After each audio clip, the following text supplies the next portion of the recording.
മഹാരാഷ്ട്ര ഉപമുഖ്യമന്ത്രിയായ അജിത് പവാറിന്റെ ഭാര്യ സുനേത്ര പവാർ ഇന്ന് സത്യപ്രതിജ്ഞ ചെയ്ത് അധികാരമേൽക്കും. NCP നിയമസഭാ കക്ഷി യോഗം സുനേത്രയെ നേതാവായി തിരഞ്ഞെടുക്കുമെന്നാണ് അറിയുന്നത്.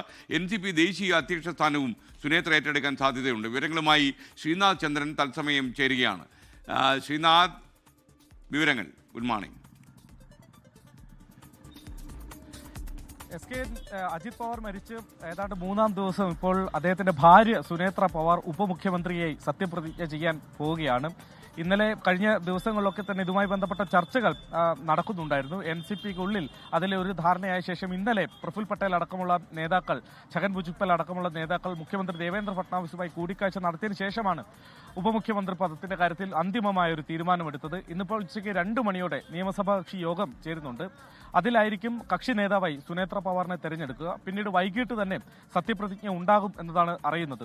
ഉപമുഖ്യമന്ത്രി പദം ഏതായാലും അജിത്തിൽ നിന്ന് അദ്ദേഹത്തിന്റെ ഭാര്യ സുനേത്രയിലേക്ക് പോകുന്നു. പക്ഷേ പാർട്ടിയുടെ അധ്യക്ഷ സ്ഥാനം, ദേശീയ അധ്യക്ഷ സ്ഥാനം, അത് അജിത്തിൽ നിന്ന് സുനേത്രയിലേക്ക് എത്തുമോ എന്നത് കൗതുകരമാണ്. കാരണം സുനേത്ര അജിത്തിനോളം വലിയ രാഷ്ട്രീയ പരിചയമുള്ള ആളല്ല എന്ന് നമുക്കറിയാം. ഈ ബാരാമതിയിൽ പവാർ കുടുംബത്തിൽ ഉണ്ടായ പിളർപ്പിന് ശേഷം ഉണ്ടായ തെരഞ്ഞെടുപ്പിൽ സുപ്രിയ സുലെക്കെതിരെ മത്സരിച്ചാണ് അവർ രാഷ്ട്രീയത്തിലേക്ക് കടന്നു വരുന്നത്.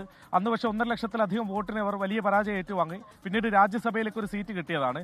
അപ്പോൾ രാജ്യസഭാ സീറ്റ് രാജിവെച്ചാണ് അവരിപ്പോൾ ഉപമുഖ്യമന്ത്രി ആവാൻ വേണ്ടി പോകുന്നത്. 6 മാസത്തിനപ്പുറം ബാരാമതിയിൽ നിന്നുള്ള ഉപതെരഞ്ഞെടുപ്പിൽ മത്സരിച്ച് വിജയിച്ചാൽ മാത്രം മതി. പക്ഷേ ദേശീയ അധ്യക്ഷ സ്ഥാനത്തേക്ക് ഇത് സുനേത്ര വരുമോ എന്നുള്ളത് കണ്ടറിയണം.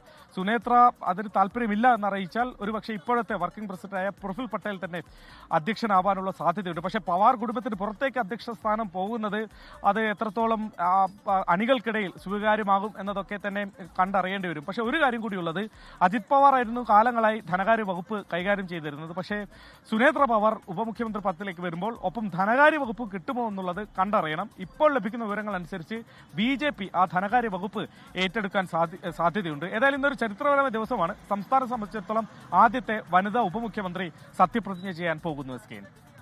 ലോകത്തെവിടെയായാലും ഏത് സമയത്തും 24 വാർത്തകളും ഓഗ്മെന്റഡ് റിയാലിറ്റി പാക്കേജുകളും എക്സ്പ്ലെയിനറുകളും വിശദമായി കാണാൻ ഞങ്ങളുടെ YouTube ചാനൽ നിങ്ങൾക്ക് സബ്സ്ക്രൈബ് ചെയ്യാം.